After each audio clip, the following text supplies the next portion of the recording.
Hey guys, I just wanted to come on here and talk about being bold for your faith and making sure that you're spreading the gospel in some way, shape, or form. Okay, because this generation, I've noticed online, we spread the gospel a lot, but there's also a lot of us who fear for it. You know what I mean? Like you fear to spread the gospel. We've seen in recent times people being killed over their faith, people being attacked and persecuted over their faith. So these kind of times can be scary. But I was reading in Psalms 27. It said, "The Lord is my light and my salvation. Whom shall I fear? The Lord is the stronghold of my life. Whom shall I be afraid?" Maybe you've heard this verse, maybe you haven't. But essentially what it's trying to tell you here is you shouldn't fear anything or anybody outside of God himself, because God is the eternal. He is the ultimate judgment at the end of the day.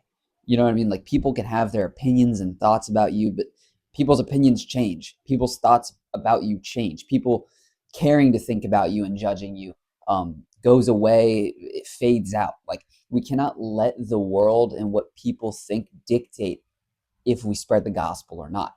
I find myself. I have a bunch of like Jesus shirts, and I find myself in the morning, and I'm like, should I wear it? Should I not wear it? I could get a hate comment.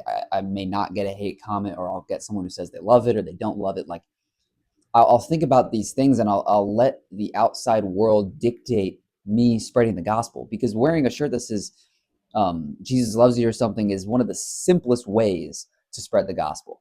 Obviously, having conversations with people is also, I would say, even better. But one of the simplest ways to start the conversation is wearing a shirt or someone seeing it on your phone case or something like that. Okay. And then it says, "When the wicked advance against me to devour me, it is my enemies and foes who will stumble and fall. Though an army besiege me," I think I said that right, "my heart will not fear. Though war breaks out against me, even then I will be confident." We have confidence in the Lord, knowing that we only fear Him. When you're able to understand that concept and really apply it and be like, okay, the only thing I'm going to fear is God Himself.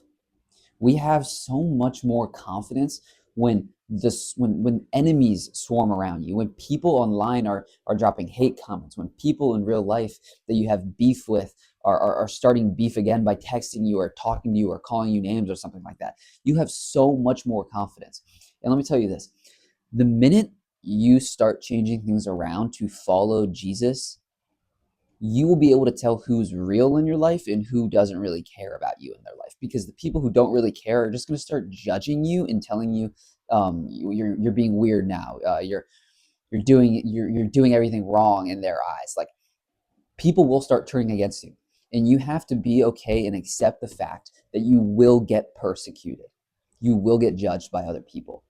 But at the end of the day, it doesn't matter, because the judgment that you should fear is God, not somebody else, not another person. All right, so just be bold in your faith. Make sure that is something that you're praying about and working on, is just being bold in your faith. I struggle with this a lot. I even struggle with it like at church, like just to be bold enough to even go to church, because I didn't grow up Christian. So sometimes I feel like I'm not like adapted to, what churches are like, how the people are at church. I'm afraid I'm going to stick out like a sore thumb. And so I let like the thoughts of being judged overwhelm me, when really we're just told to be bold in our faith. All right. So simple video, but I love you guys. So see ya.